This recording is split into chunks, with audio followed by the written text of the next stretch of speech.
Irmãos, muita paz. Dr. Delfino é insubstituível. Há muitos anos, quando eu cheguei aqui em 86, quase 40 anos, primeiro palestrante que eu ouvi foi o Dr. Delfino. Depois da reunião da palestra, eu perguntei a Silvinha Zacarias: Silvia, quem é esse orador? Fiquei encantado. Mas eu fiquei lá atrás e fiquei empolgado. Falei, quem é esse homem? É o doutor Delfino, ele é médico, assim. Falei, que encanto, que encanto. O doutor Delfino é um grande amigo, um grande conselheiro. É alguém que, só em conversar com ele, a gente já sai dali com os problemas solucionados e resolvidos. Então, ele é insubstituível. Vamos tentar fazer alguma reflexão.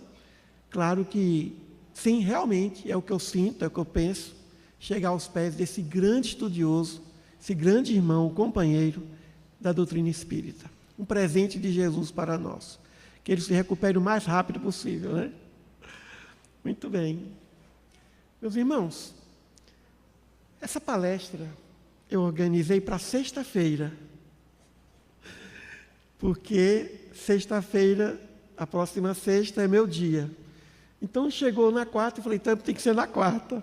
Na sexta eu vou falar dessa forma, mas tentando unir esse tema com o Livro dos Espíritos, já que 18 de abril é uma data em que se comemora o Livro dos Espíritos. Então, vamos fazer uma reflexão, devido à Semana Santa, reflexões a respeito da paixão do Cristo, da crucificação de Jesus. Nós estudamos os Evangelhos e podemos ter algum conhecimento acerca da narrativa. Mas mesmo conhecendo os Evangelhos, não podemos dizer que conhecemos Jesus. Conhecemos muito pouco o nosso Mestre. Não sabemos do porquê de muitas atitudes dele. Vamos fazer algumas reflexões hoje a respeito do que ele falou na cruz, do alto da cruz. E vamos tentar refletir o porquê que ele falou essas frases, essas máximas.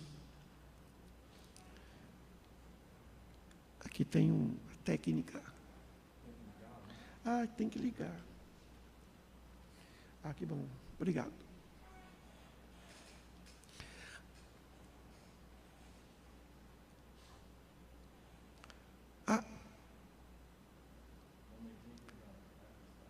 Agora, isso aí. O doutor Mário trouxe o livro Tratado dos Evangelhos. Agora que eu estou lendo.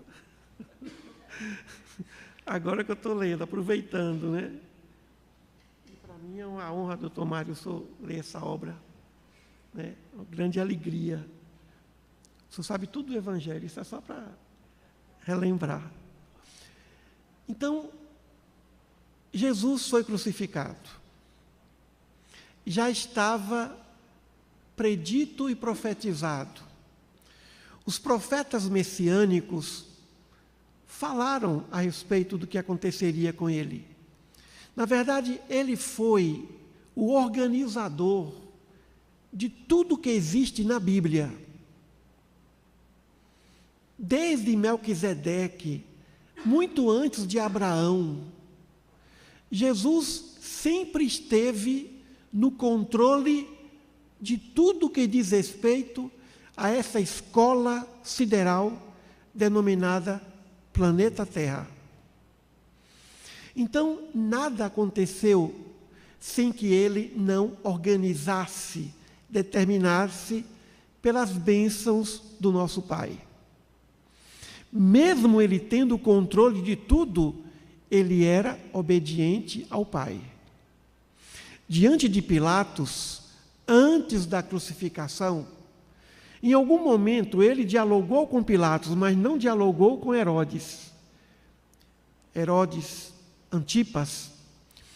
Em algum momento Pilatos, que fez um esforço sim, para defender Jesus, mas o medo de perder o cargo como procurador de Roma foi maior. Em algum momento Pilatos disse: não sabes que eu tenho poder de te libertar? E Jesus responde: não terias poder algum sobre mim se do alto não te fosse dado. Porque se eu quiser, o Pai me manda 12 legiões de anjos. Meus irmãos, dá mais de 60 mil anjos. Um anjo só já resolveria o problema. 60 mil é para fazer o quê? Destruir a galáxia inteira. O que 60 mil anjos pode fazer? Muita coisa. Se eu quiser, o Pai manda. Olha só. Se eu pedir, Ele manda. Mas eu não vou pedir, eu não quero. Ele demonstrou poder, intimidade, diante de uma autoridade romana, porque Pilatos era o representante do Império Romano na Palestina, naquela região.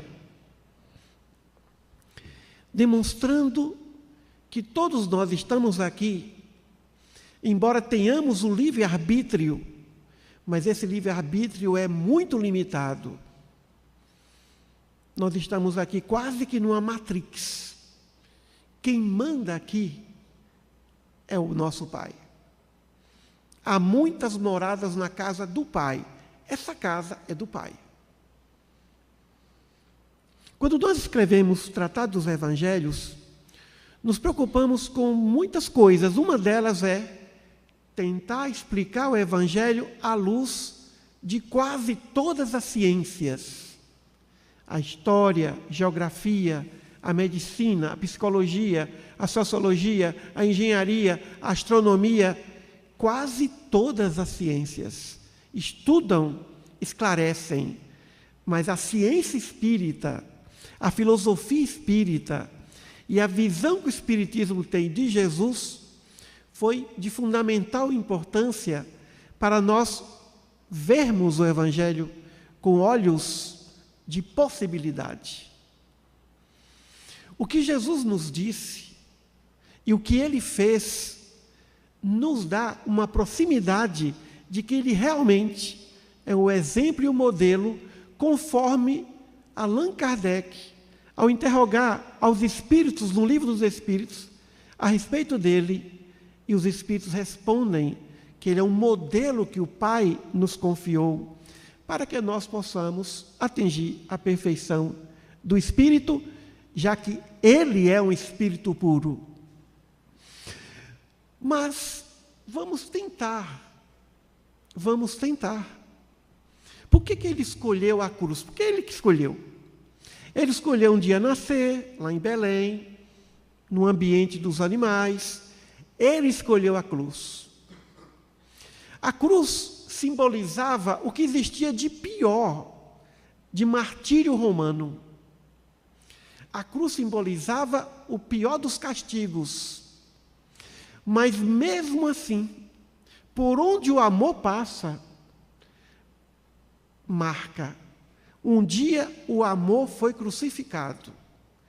E a cruz, que era sinônimo, símbolo do que existia de pior no Império Romano, passou a ser símbolo do que existe de melhor diante da fé, da esperança e da redenção do ser humano. Símbolo da redenção, símbolo de amor, símbolo de paixão. E ele foi crucificado. Ele se deixou ser crucificado para nos ensinar.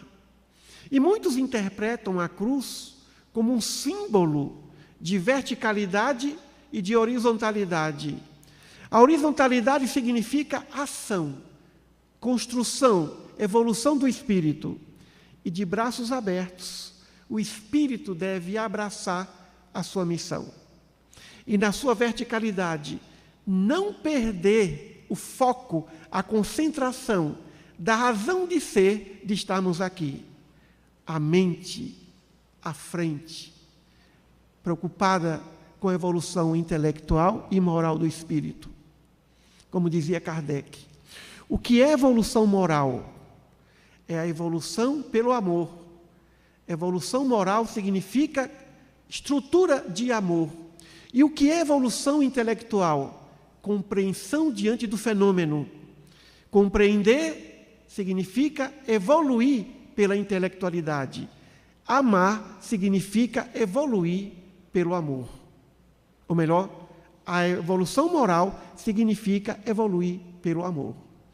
Então Jesus foi crucificado entre dois condenados também, Dimas e Gestas. Dimas, considerado o bom ladrão. Gestas não era apenas um ladrão, era um assassino que enlouqueceu. Ele realmente torturava, matava. E do alto da cruz insultou o Rabi.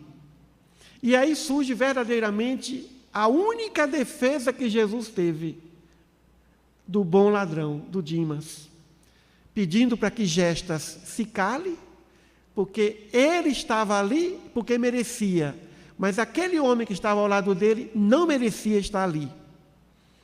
Foi a única defesa que Jesus teve. Foi do alto da cruz de um homem que também foi condenado por ser um ladrão. A única defesa dele. E ele responde depois, a gente vai ver. Ainda hoje estarás comigo no paraíso. Mas o que Jesus fez primeiro? A primeira frase dele. Pai, perdoa-lhes porque não sabem o que fazem. Está em Lucas. Uma expressão de perdão aos que o estavam crucificando. Meus irmãos, no fim da nossa jornada terrestre, a primeira preocupação que temos de ter é o perdão. Vamos sair daqui sem ter nada contra ninguém. Não apenas contra o outro, e também contra nós. Auto-perdão. Porque nós fazemos o que é possível. Mesmo os recalcitrantes, que um dia se encontrarão. A primeira providência é trabalharmos o perdão em nós. E aí a gente pensa, mas Jesus pediu para Deus perdoar. Mas como é que funciona isso? O que ele queria com essa frase? Pai, perdoa-lhes porque não sabem o que fazem. Primeiro ele quer demonstrar que a ignorância é raiz de todos os males. E o principal mal é o egoísmo. O egoísmo é o primogênito da ignorância. Então, é da ignorância que nasce todos os males. E por isso que Santo Agostinho dizia, se o homem soubesse o quanto é bom fazer o bem, ele seria homem de bem por egoísmo. Santo Agostinho. Mas por que ele pede para o pai perdoar? Se o pai perdoa sempre, nesse momento ele quis dizer o seguinte, meus irmãos, Pai, faça com que a tua lei não seja tão dura com eles. Põe a tua mão, porque eles não sabem o que fazem. Jesus nos ama como uma mãe ama seus filhos. Quando ele estava no Getsêmani, que ele pediu a Deus que afastasse dele aquele cálice, aquele sofrimento, não é uma frase de covardia, mas de profundo amor. É semelhante a uma mãe que pede a Deus o seguinte, Pai, perdoa meus filhos que querem me matar. Afasta de mim esse sofrimento de ver os meus filhos, meus amados, me assassinarem. É a prece da mãe, do pai, do ente querido, do amigo. Então, quando Jesus pede para que se afaste dele aquele cálice, aquela provação, porque a dor maior não foi a cruz. A sua cruz foi moral, em ver os seus amados, que ele acompanha há milênios, ele nos conhece há milênios, praticando o pior delito que se fez, que se praticou na face da terra, desde o tempo do homem da caverna. Então ali ele queria não ver a ignorância reinando, mas não era possível. Porque quando o indivíduo vem propor uma ideia nova, renovadora para a luz, claro que ele vai encontrar a reação das trevas. A cruz foi a reação das trevas.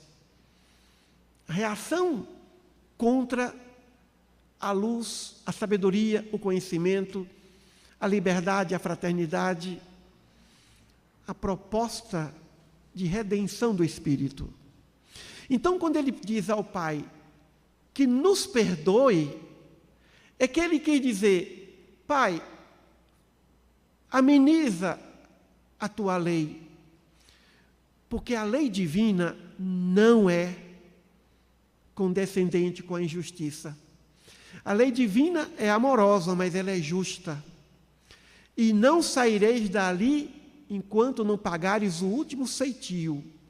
Não temos que receber o perdão do Pai, porque o Pai nos perdoa.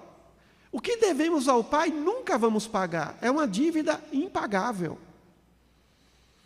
Mas tem horas que nós temos que pedir a Ele para Ele amenizar a sua lei. Ele pode fazer isso, Ele pode tudo. Ele pode tudo.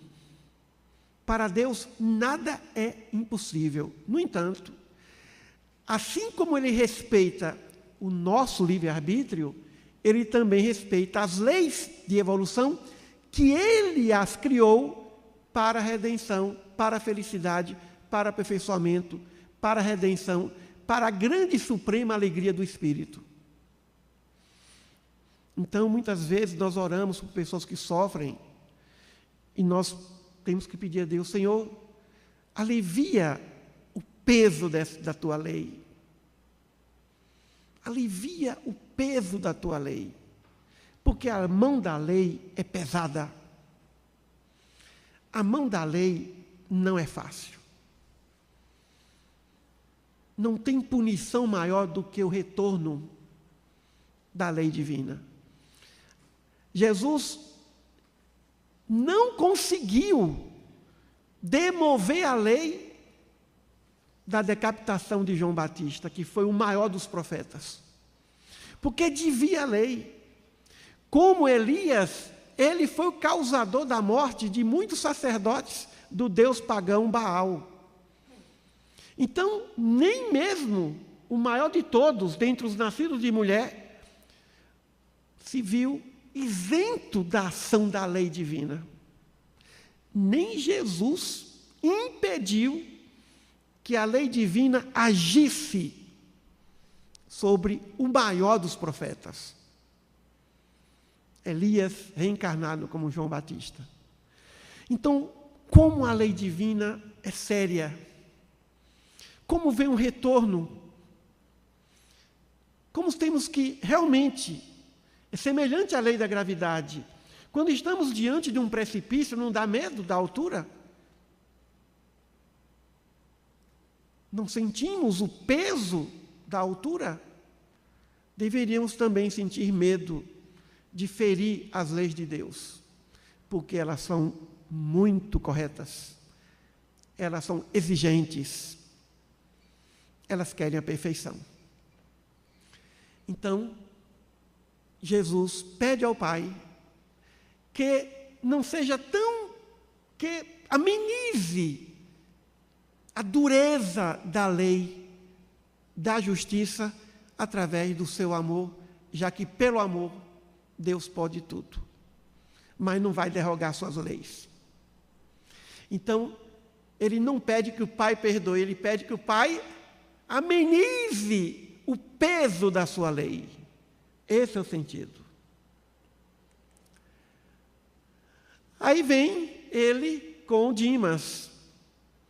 Dimas falando que ele merecia a condenação, mas Jesus não. Ele olha com ternura do alto da cruz. O único advogado, Roma, que era o grande esteio do direito, o direito romano, foi o direito mais organizado que já existiu. Influenciou todo o mundo ocidental e até o mundo oriental, até o direito chinês, até o direito japonês. Mas diante de um julgamento que não estava dentro do contexto do direito romano, Jesus não foi julgado segundo as leis romanas. Ele foi julgado segundo as injustiças e as conveniências dos seres humanos, do sinédrio judaico, do medo de Pilatos. Ele que chegou a curar o filho de Pilatos, pela tradição e informação. E por isso que a mulher de Pilatos disse: não se envolva com esse homem. Pilatos fez de tudo, mas aí recebeu a ameaça: se você não condenar, a gente vai comunicar ao imperador que você não agiu com justiça diante de alguém que se declarou rei dos judeus. E o único rei que nós temos é o imperador romano. 3 meses depois ele perdeu o poder, segundo a narrativa histórica. Aí Jesus diz para o jovem ladrão: em verdade te digo que hoje estarás comigo no paraíso. Quando Dimas disse a ele: Senhor, lembra de mim, tem piedade de mim, olha a fé, ainda hoje estarás comigo no paraíso. Qual é o paraíso? É o paraíso consciencial. O paraíso da consciência começa com arrependimento. E aquele homem que estava na cruz estava arrependido. Jesus sabia do que passava no coração de Dimas. E sabia da loucura que existia no coração de Gestas. Era um desequilibrado, enlouquecido. Ainda hoje estarás comigo no paraíso. Ou seja, paraíso consciencial, o paraíso da paz da consciência. Existem 2 paraísos: o paraíso que vem da paz da consciência e o paraíso que vem da paz do espírito. Da paz do espírito, esse é o mais difícil. O paraíso consciencial depende de fazermos as coisas certas, de respeitarmos os outros, os direitos dos outros, de não causarmos dano moral ou dano material a quem quer que seja. Mas a paz de espírito não depende só de nós. Depende dos nossos entes queridos, de estarem bem também. A paz do espírito vem diante de uma alegria profunda de nos vermos cercados pela felicidade dos outros. Paz que nós não temos diante de guerras, diante de sofrimentos, diante de ambições descabidas. A paz do espírito a paz da consciência é mais fácil, meus irmãos. Mas a paz do espírito depende não só de nós. Quando Jesus disse: a minha paz vos dou, ele falou: a minha paz consciencial eu vos dou. Mas a minha paz de espírito depende do Pai. É o Pai que nos dá essa paz de espírito. Mas somos nós que construímos a paz da consciência. Então, ainda hoje, Dimas, estarás comigo no paraíso. O paraíso de uma consciência arrependida e correta. Arrependida e lúcida. Uma consciência redimida, uma consciência curada. Esse é o paraíso. Aí vem a terceira frase de Jesus. Olhando para sua mãezinha, olhando para João e outras mulheres que ali se encontravam, Susana, Madalena, ele olha para ela e diz: mulher. Mulher naquele tempo era um termo carinhoso que se dirigia à mulher. Mulher, ou mãezinha, eis aí o teu filho, apontando para João. E olhando para ele, eis aí a tua mãe, ou seja, cuida da minha mãe. Cuida dela. Confio a você, a minha mãe. Então, nesse momento, Jesus pensa na família. Ele pensou nos seus entes queridos ao pedir perdão a Deus. Ele pensou no seu advogado da cruz e agora pensou na sua mãezinha. Honrai o vosso pai e a vossa mãe. Ou seja, ele pensou na sua família. Deu a João uma mãe que desencarnaria depois dos 90 anos, Maria de Nazaré. João cuidou dela até o fim. Então, nesse momento, Jesus está honrando o mandamento do Senhor: honra teu pai e tua mãe. Não é só amar pai e mãe, é muito mais. É sentir afinidade por ele ou por ela. O amor filial nem sempre é suficiente. É preciso que haja uma identidade e uma gratidão por ser ele ou ela pai e mãe nosso. Então, cuida da minha mãe.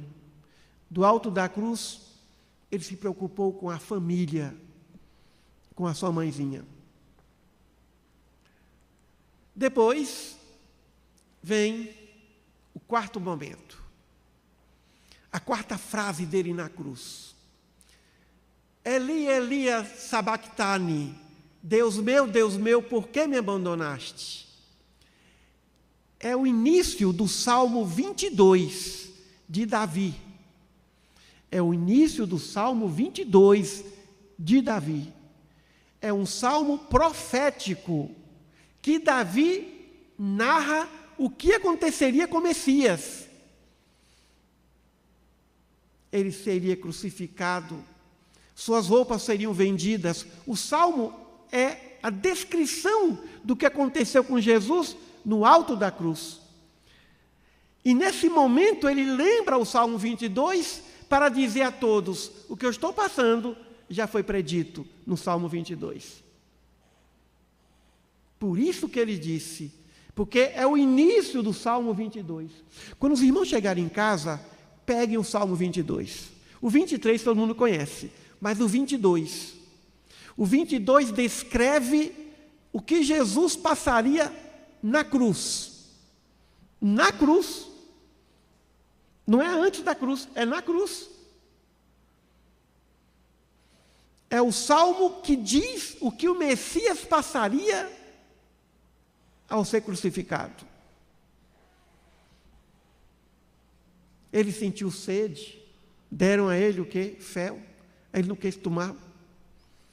Então, ao falar sobre isso, ele está dizendo o quê, meus irmãos? Que ele estava passando por aquilo, por obediência a Deus. Eu estou sofrendo porque eu estou cumprindo as determinações do Pai. E eu não vim fazer a minha vontade, eu vim fazer a vontade do Pai. Então, esse salmo, essa lembrança, é para dizer a todos: não se revoltem, porque o que eu estou passando foi dito há séculos atrás pelo rei Davi. Veja o cuidado que ele teve. E muitos, segundo o relato evangélico, muitos dizem: ele está buscando Elias, procurando Elias, porque ele falou Eli, Eli. Ele estava recitando o Salmo 22. não recitou todo o salmo, foi só o início, para que todos lembrassem de que o que eles passavam ali naquele momento era por obediência às determinações das leis de Deus. Por isso que ele disse isso. Mas, às vezes, a gente interpreta e pensa, nesse momento a fé de Jesus vacilou, nesse momento ele se sentiu abandonado. Jesus nunca se sentiu abandonado. Jesus sempre esteve numa relação íntima com Deus. Outro dia, alguém numa entrevista me perguntou, das passagens do Evangelho, qual a que mais sensibilizou? Eu falei, não é fácil essa pergunta, responder essa resposta. Mas talvez tenha uma coisa que me sensibiliza bastante. Quando ele orava, ficava de madrugada isolado, e eu ficava imaginando o que ele fazia, como é que era essa oração dele com o Pai, essa intimidade. Era uma profunda sintonia. Diante de Lázaro, ele disse, Paizinho, Abba, eu vou conversar com o Senhor, mas já conversei antes. É só para que eles vejam que eu estou conversando com o Senhor. Para que eles vejam o quanto que nós estamos juntos. Então Jesus estava na mais perfeita sintonia do Pai. Ele foi um médium de Deus. Jesus foi um médium de Deus. Então, nesse momento, ele crava a lembrança. Estou passando por isso, porque já estava escrito. E eu não vim fazer a minha vontade. Por mim, não passaria por isso, porque eu não gostaria de ver meus entes queridos fazendo isso. Matando quem os ama. Aí vem a quinta frase. Tenho sede. Uma expressão de sua humanidade e cumprimento das Escrituras. Tenho sede. Porque isso também foi profetizado no Salmo 22. E ele sentiu sede. Tenho sede.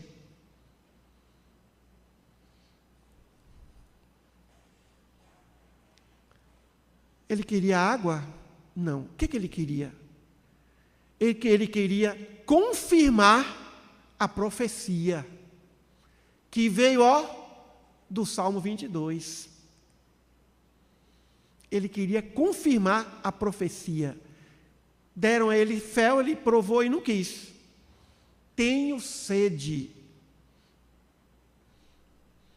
Provavelmente ele sentiu sede mesmo. Mas isso foi muito mais para provar, mais uma vez, a eficácia do que foi dito antes. Ele sentirá sede. E depois ele diz, está consumado. Fechou o ciclo. Claro que o ciclo encarnatório dele fecharia ali. Ali Jesus desencarnou. Depois de sepultado, ele em espírito desmaterializou seu corpo e apareceu durante 40 dias com seu perispírito materializado, como se fosse de carne e osso, ainda com as chagas. Mas o corpo dele já não estava mais no sepulcro. Diante de Madalena, dos discípulos, o que apareceu? O seu corpo espiritual. Porque o seu corpo físico, ele desmaterializou. O que ascendeu aos céus não foi seu corpo físico, foi seu corpo perispirítico, o seu corpo espiritual.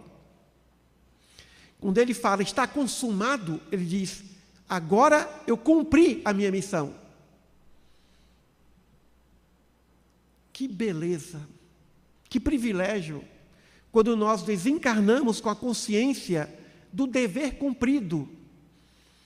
Allan Kardec, dentre tantas mensagens lindas, ele diz assim, o homem que cumpre o seu dever, ama a Deus mais do que todas as coisas, mais do que o seu próximo, e ama o próximo mais do que a si mesmo.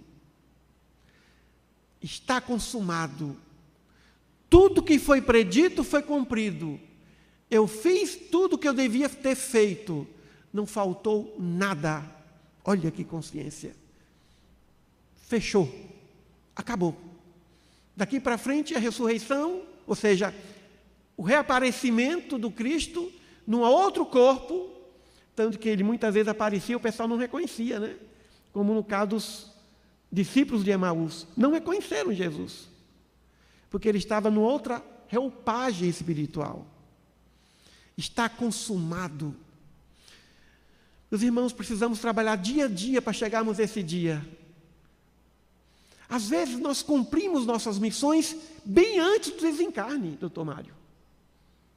Muitas vezes nós cumprimos nossas missões antes do desencarne.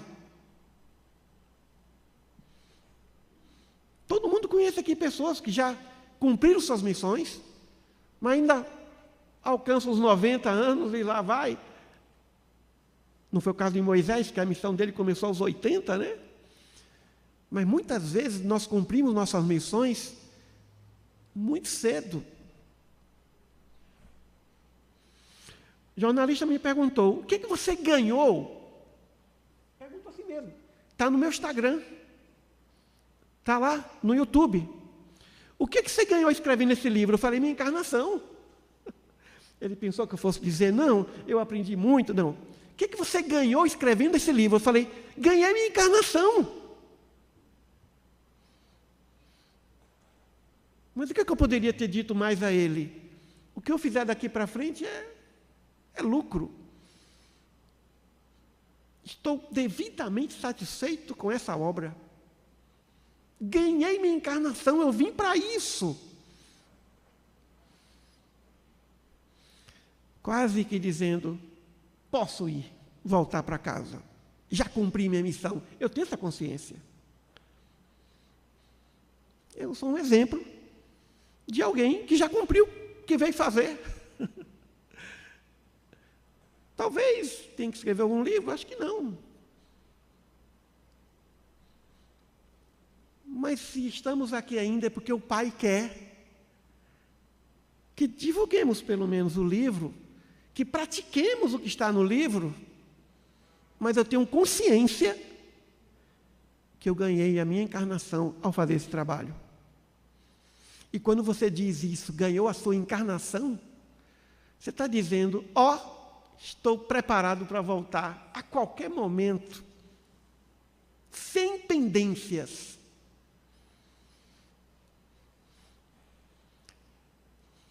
Mas se estamos ainda aqui, aí vem a sabedoria de Deus.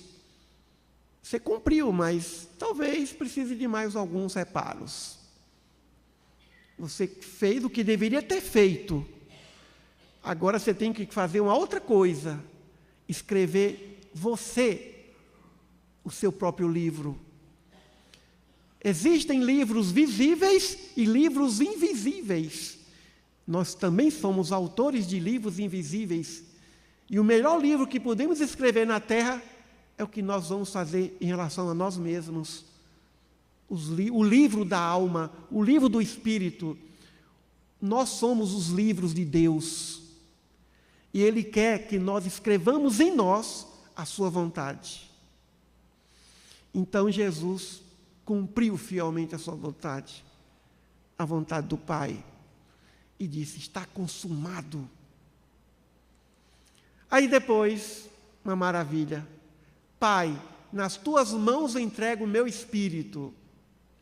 O que significa isso? Pai, cuida de mim. Cuida de mim. Tem um evangelho apócrifo que a Mãe Santíssima se preocupava com a desencarnação dela. E Jesus foi recebê-la em espírito. Pai, cuida de mim.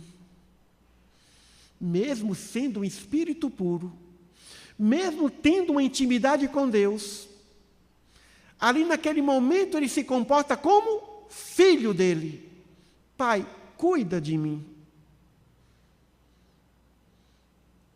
Por que Jesus disse isso?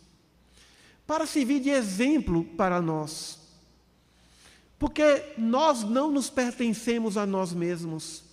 Nós pertencemos ao nosso Paizinho, ao nosso Pai poderosíssimo, Criador de mais de 100 bilhões de galáxias, de mais de 100 milhões de estrelas em nossa Via Láctea.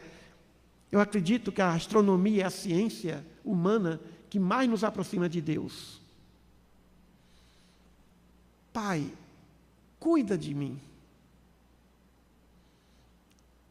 Eu entrego o meu espírito. Cuida desse espírito. Que sentimento filial, que amor ao nosso Pai Celeste. Cuida de mim. Cuida de mim.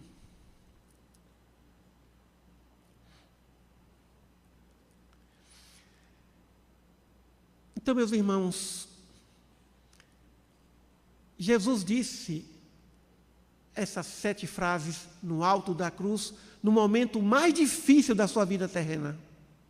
Essas frases: obediência a Deus, cuidado com a sua mãezinha, mostrando a beleza da profecia, a humildade, o perdão diante daquele que também foi julgado e condenado junto a si.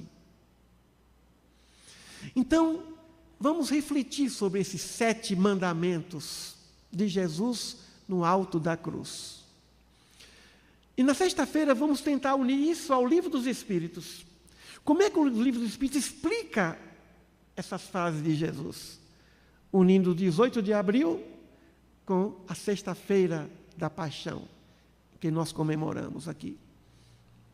Então, meus irmãos, ao carregarmos nossas cruzes do dia a dia, no cumprimento dos nossos deveres, vamos trabalhar de tal maneira que nós tenhamos o perdão em nós em relação a todos. Ninguém deve nada a nós. Também não devemos nada a ninguém. Vamos refletir sobre essas 7 frases, porque em algum momento da vida nós ficamos crucificados. E ele diz: aquele que quiser vir após mim, tome a sua cruz e siga-me. Carregar a cruz do dia a dia, do dever, nunca reclamando de nada, dar graças a Deus por tudo. E aí, no final da nossa jornada, vamos dizer como o apóstolo Paulo: combati o bom combate e guardei a fé. E por isso podemos dar a Ele um espírito, para que Ele cuide desse espírito grato, desse espírito feliz, desse espírito que está saindo melhor do que quando chegou, desse espírito fiel, desse espírito que o ama profundamente acima de todas as coisas. Muita paz a todos e que Jesus, agora não mais na cruz, desceu da cruz, está conosco, nós somos suas cruzes, esteja conosco sempre. Muita paz.